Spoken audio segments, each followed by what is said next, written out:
If you are highly capable, knowledgeable, and genuinely good at what you do, but people still miss the point, they delay decisions, they ask for more and more information even after you've just finished explaining everything, this video is for you. Because the issue is often that you are communicating in the order you needed to think, rather than the order your audience needs to make a decision. And that is one of the most common ways that brilliant people unintentionally lose their influence. If you're new here, welcome to my channel. My name's Lisa Hugo. I'm an executive voice and communication coach, and I've got a background in performing arts.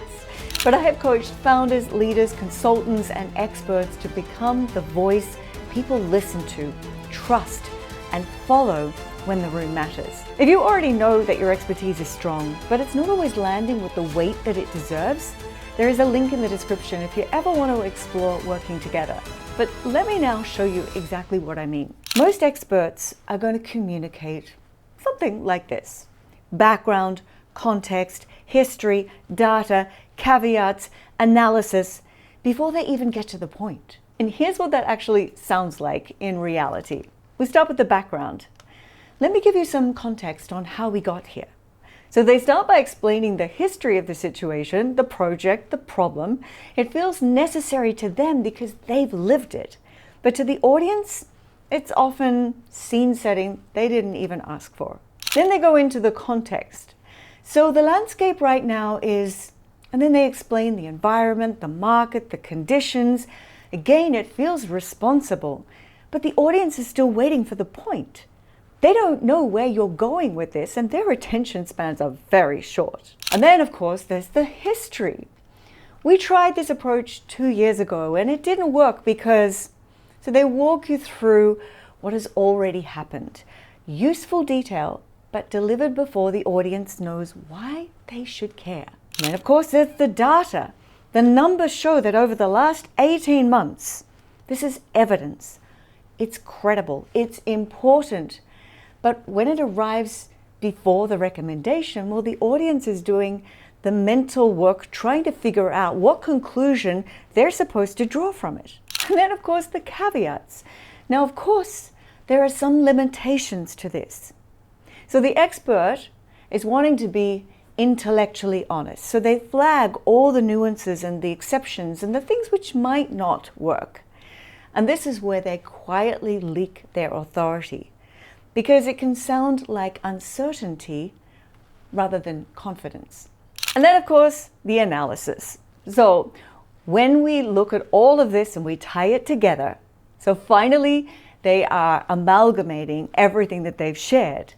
The expert who's sharing is now connecting those dots. And then finally, eventually, they get to the recommendation. It makes complete sense to the person who is speaking. They have done the work, so they want to be thorough, they want to be responsible, they want to be credible.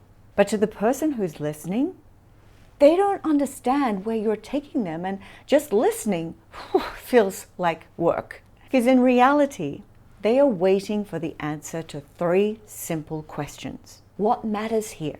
Why does it matter now? And what do you need me to do?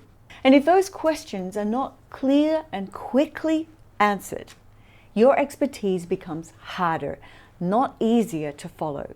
So before any important meeting, presentation, pitch, stakeholder conversation, please ask yourself, if they remember only one thing from this conversation, what should it be? Not 5 things, not all the context, one thing. That is your one message. And this doesn't mean becoming simplistic. It just means becoming helpful, practical, valuable. Your audience does not need everything you know in order to make a decision. They need the most important thing made impossible to miss. I want to share some examples so you understand it more in context. Let's start with a board meeting.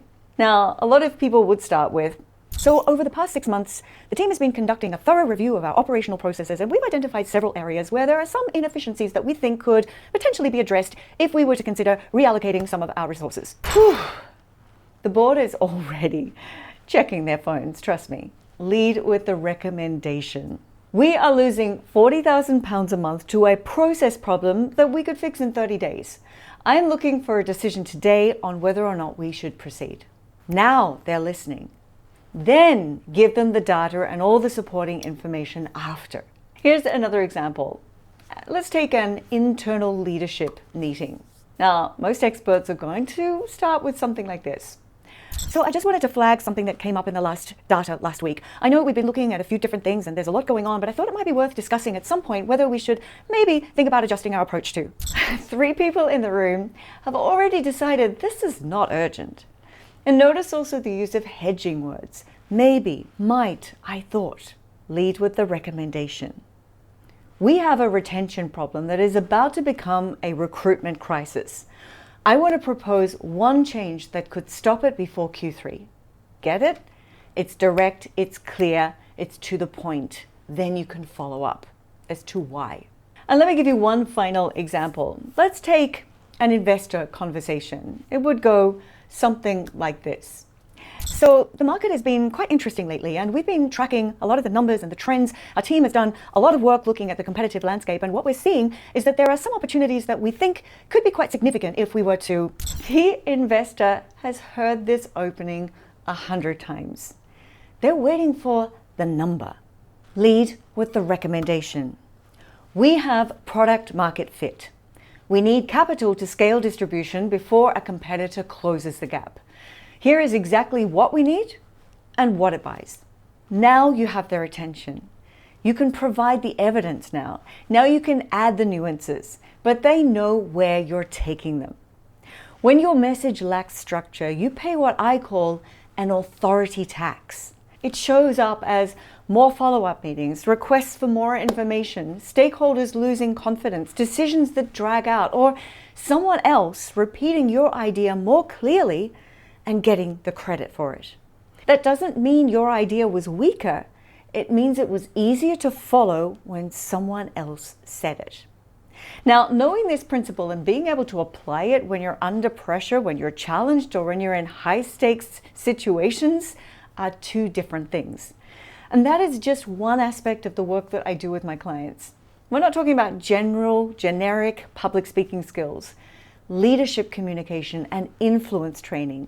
So your thinking, your voice, and your presence hold the room when it matters.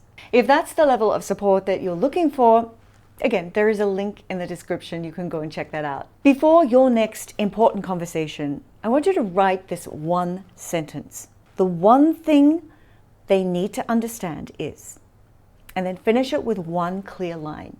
Not a paragraph, one line. That is where influential communication begins. Because your value does not increase when you say more, it increases when the right thing lands. If this gave you something useful to take into your next conversation, please subscribe and share it with somebody else who can benefit. This channel is dedicated to helping you grow your authority, your impact, and your influence, to become the person whose ideas are heard, trusted, and acted on when the room matters. Now, being clear about your one message is only one part of the equation. To truly win the room, there are 3 core areas that you need to master. Your presence, being confident, credible, and commanding. Your structure, being clear, concise, and memorable. And connection, being trusted, influential, persuasive. In this next video here, I break down all 3 and exactly where most capable people are leaking authority without even realizing it. So please go watch that. And if you're ready to close the gap between being highly capable and being consistently influential, the link is in the description to explore working together. Thanks for watching. I'll see you in the next one.